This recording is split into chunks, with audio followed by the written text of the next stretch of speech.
नमस्कार, स्वागत है आपका जनसत्ता में। मैं कृष्णा शुक्ला लेकर आई हूँ आपके लिए देश दुनिया की बड़ी खबरें। पश्चिम बंगाल में अब मिड डे मील में चिकन और मौसमी फल दिए जाएंगे। एक अधिसूचना के अनुसार प्रधानमंत्री पोषण योजना के तहत फिलहाल मिड डे मील में 4 महीने तक हर सप्ताह चिकन और मौसमी फल दिए जाएंगे। सरकार ने जनवरी से अप्रैल तक मिड डे मील में चिकन और मौसमी फल शामिल करने के लिए 371 करोड़ रुपए दिए हैं। अधिसूचना के अनुसार पीएम पोषण के तहत अतिरिक्त पोषण के लिए चावल, आलू, सोयाबीन और अंडे के मौजूदा मिड डे मील मेन्यू के अलावा 4 महीने तक हफ्ते में एक बार चिकन और मौसमी फलों को परोसा जाएगा। स्कूल विभाग के एक अधिकारी ने कहा कि चिकन और फलों को मील में अप्रैल के बाद शामिल किए जाने की संभावना नहीं है। वर्तमान में स्कूलों में मिड डे मील के हिस्से के रूप में छात्रों को चावल, दाल, सब्जियां, सोयाबीन और अंडे दिए जाते हैं। इस साल होने वाले पंचायत चुनाव से पहले पश्चिम बंगाल सरकार ने जनवरी से अप्रैल तक मिड डे मील में चिकन और मौसमी फल शामिल करने के लिए 371 करोड़ रुपए आवंटित किए हैं।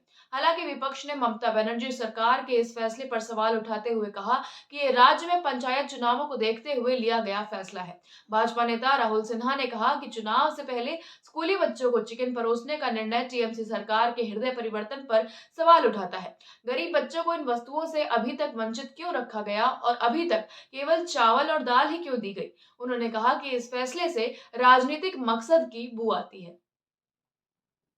दिल्ली में भीषण शीतलहर के चलते गुरुवार को मौसम की सबसे सर्द सुबह दर्ज की गई, जब पारा 3 डिग्री सेल्सियस तक लुढ़क गया। ये बीते 2 साल में जनवरी में दिल्ली में दर्ज सबसे कम न्यूनतम पारा भी है।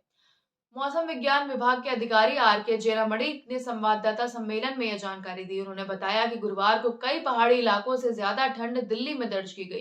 गुरुवार को पंजाब, हरियाणा, दिल्ली और उत्तर प्रदेश के कई हिस्सों में कड़ाके की ठंड रही। भीषण ठंड से गुजर रहे उत्तर भारत को अगले 48 घंटे में सर्दी से कुछ राहत मिलने के आसार हैं। ताजा पश्चिमी विक्षोभ के प्रहार से शुक्रवार से पहाड़ों में हल्की बारिश व बर्फबारी की संभावना है। जेना मणि ने बताया कि दिल्ली के न्यूनतम तापमान 3 डिग्री सेल्सियस दर्ज किया गया और अधिकतम तापमान औसत से 3 डिग्री नीचे 16.5 डिग्री रहा। उन्होंने कहा कि चूंकि पहाड़ों में प्रदूषण व कोहरा कम है, इसलिए पहाड़ों में धूप नीचे तक पहुंच रही है, जबकि दिल्ली सहित जनसंख्या घनत्व वाले इलाके में प्रदूषण बाकी पेज आठ पर कोहरा या फिर घना है। कांग्रेस के राष्ट्रीय अध्यक्ष मल्लिकार्जुन खड़गे ने कहा कि बिहार की धरती वसूलों की लड़ाई लड़ने वालों की रही है। कांग्रेस की भारत जोड़ो यात्रा इसी के लिए है।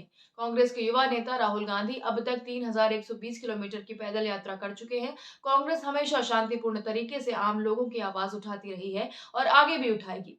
बेरोजगारी, महंगाई और कमजोर आर्थिक व्यवस्था के लिए आज भी हम संघर्ष कर रहे हैं, मगर केंद्र की मोदी सरकार नफरत फैलाने के सिवा देश में कुछ भी नहीं कर रही।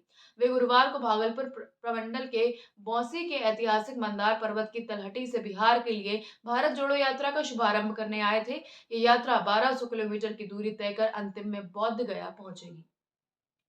अभी के लिए बस इतना ही। देश दुनिया की तमाम बड़ी खबरों से जुड़े रहने के लिए बने रहिए जनसत्ता के साथ। धन्यवाद।